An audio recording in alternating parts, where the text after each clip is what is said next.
Well, good morning, everybody. This is Lenora Bresler, and this is the January 3rd, 2017 edition of the Bible, Delight in the Details. I'm sorry I'm a few minutes late. It is first day of school back for my son, Tristan, and I'm afraid I just got a little behind.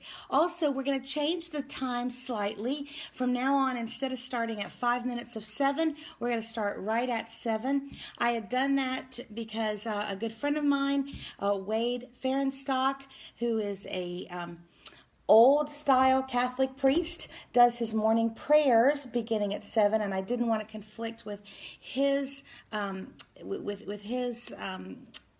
thing, but he has now moved that to later. I think he starts at 7:45. So we will now start at 7 from now on. Give me just a little bit of a 5-minute buffer. All right. I am going to talk today about one of the most beloved passages of Scripture. And actually, we're going to talk about it for the next several mornings. When I teach my adult Sunday school class, I teach this particular lesson a lot. They probably could teach it themselves by now. And when I'm asked to speak at different conferences on religious topics, or different churches ask me to come in and do a special event, this, I must say, has got to be my favorite thing to speak on, because it is so accessible. Everybody knows this passage, and it is so meaningful to so many people. And that is Psalm 23. The Lord is my shepherd. So many people love it. You don't even have to be a person of faith necessarily to find comfort in the words there. But of course, if you are Jewish or Christian, it takes on special meaning. Now, anyone can read that beautiful psalm and understand basically the gist, that God loves us and cares for us. But it took on extra meaning for me several years ago when I learned that every single phrase of that psalm is an actual professional shepherding term. If you have a professional shepherd reading that, and he or she reads words like the still waters or green pastures, that's not just conjuring up a beautiful image for them. That is an actual professional shepherding term that has a meaning. And so that's what we're going to walk through over the next few mornings. I think you're going to love this. I know. I absolutely do. Now, this morning, just a few basics. First of all, Psalm 23 is a psalm. It comes from Psalms. And we always need to remember that Psalms is the ancient hymn book of ancient Israel. We've lost the melodies, unfortunately, but we have the lyrics. These were the actual songs that were sung by the choir and played by the musicians of the temple. And it is the lyrics we still have, the music we have lost. However, if you look at many of the Psalms, there will be a little title on some of them in the Hebrew language. And these refer to either styles of music, for example, whether it was to be sung possibly a cappella, some of it, or to the accompaniment with certain instruments. Some of those words indicate that the instruments would have been 4-string, 6-string, 8-string, these kind of things. Also, although we do not know the name of all the authors, we know the name of many of the authors of these hymns. They were not all David, although many are attributed to David, the great king, and we know he was a gifted musician himself. But also there are psalms attributed to Solomon, even to Moses, to David's music director, and various other people. So it's interesting that we've even have some of the authorship there.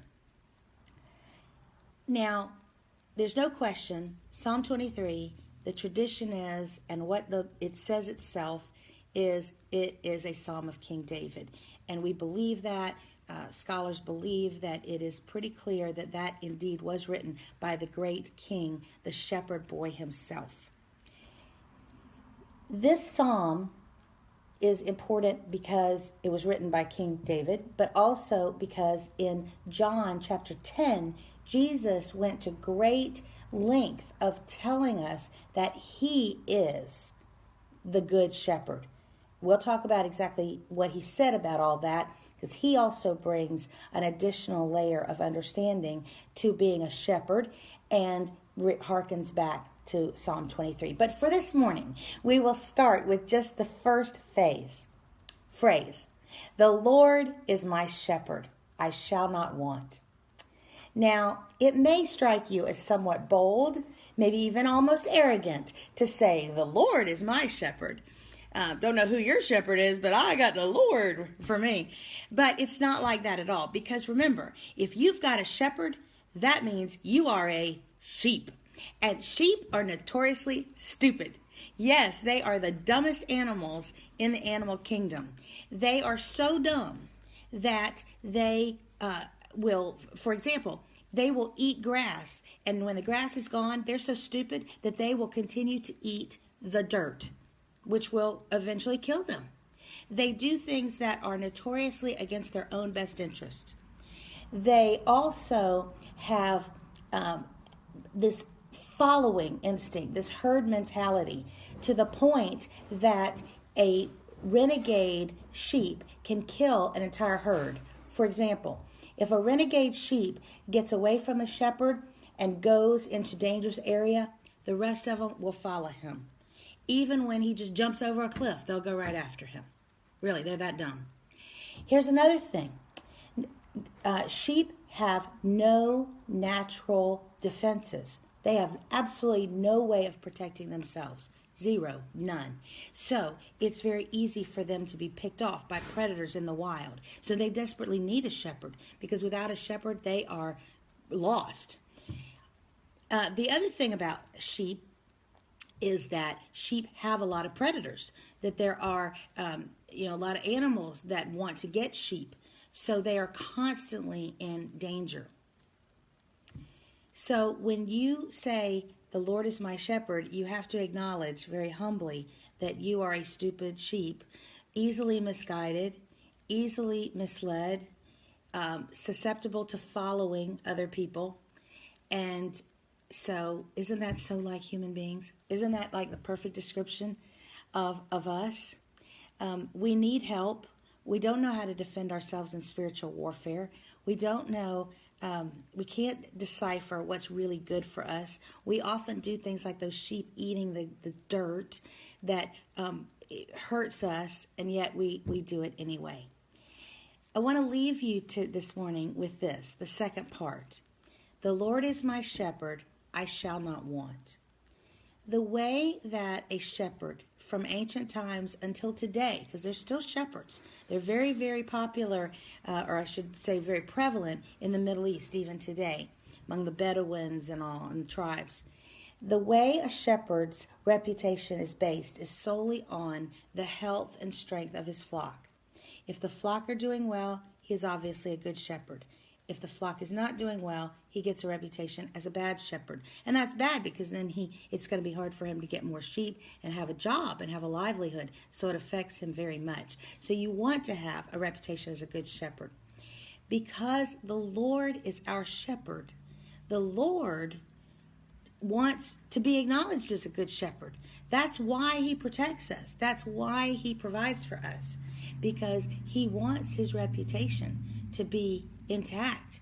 We will hear later in the psalm, he does things for his name's sake. What does that mean? He does it for his reputation.